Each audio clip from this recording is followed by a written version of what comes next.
मेरे हस्बैंड तो शुक्र है अच्छे हैं। उन्होंने तो मुझे फ़ोन रखने की भी परमिशन दी हुई है और काम करना भी मुझे अलाउ किया हुआ है और घर वालों से मिलने की भी परमिशन दी हुई है। बस उन्हें मेरी कुछ फ्रेंड्स नहीं पसंद कॉलेज की। वो मैं उनको बताती रहती थी ना हम कैसे मज़े करते थे और रिक्शा में बैठ के समोसे खाने चले जाते थे बारिश में।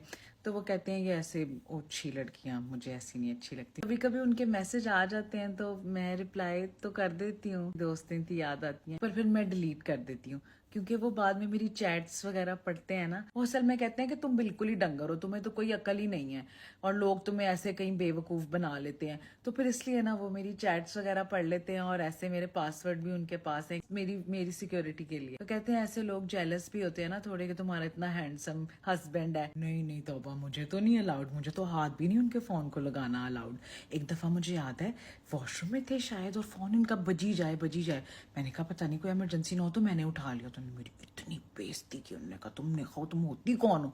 मेरा फोन उठाने वाली प्राइवेसी होती है ना भाई। वो तो जब घर भी होते हैं ना तो उन्होंने अपना फोन ऐसे उल्टा करके रखा होता है। मुझे ऐसा लगता है कि उनको ये होगा कि मैंने थोड़ा सा तो टाइम घर वालों के साथ स्पेंड करना होता है, तो उसमें भी पता है बार बार मैसेज आए तो आपकी नजर पड़ती है। तो वो इसलिए कि जब मैं घर पे हूँ तो मेरी पूरी अटेंशन मेरी बीवी बच्चों की। हाँ याद तो आती है अपनी फ्रेंड्स, मैं कभी कभी ऐसे अकेला फील करती हूँ, पर फिर क्या करूँ। अब देखें उन्होंने मुझे इतनी परमिशन दी हुई है, खुद तो वो माशाल्लाह बहुत सोशल है। उन्होंने अपनी सोशल लाइफ इतनी अच्छी रखी हुई है ना, मतलब उन्होंने लाजमी एक टाइम तो खाना अपने फ्रेंड्स के साथ बाहर खाना है, घर में हमारे साथ खाएं या ना खाएं, और अपना क्रिकेट टेनिस या फिर जिम, वो अपनी फिटनेस का माशाल्लाह बहुत ख्याल रखते हैं। माशाल्लाह माशाल्लाह बहुत अच्छी उनकी सोशल लाइफ है। देखें घर में आके तो सभी थोड़े बहुत चिड़चिड़े हो जाते हैं। अब जाहिर बात है मैं तो सारा दिन बच्चों के पास होती हूँ, मुझे तो उनकी रूटीन का पता है ना कि उन्होंने इस टाइम नैप लेनी है, ये खाना है, ये चीजें ऐसे मांगेंगे। उनको तो नहीं आदत है शोर शराबे की और सारी चीजों की, तो वो फिर तंग पड़ते हैं। बच्चे रोएंगे या चिड़चिड़े हो जाएंगे तो कहेंगे यार प्लीज इन्हें तो ले जाओ। फिर मैं उनको साथ वाले कमरे में ले जाके ना कोई कोको मेलन वगैरह लगा देती हूँ उनके साथ या कुछ खेल लेती हूँ। मैं कहती हूँ पापा को रेस्ट करने दो। मेरी तो सास बताती है कि पहले जमाने में तो मेरे से ससुर है वो तो बच्चों को उठाते ही नहीं थे, लोग बड़ा बुरा समझते थे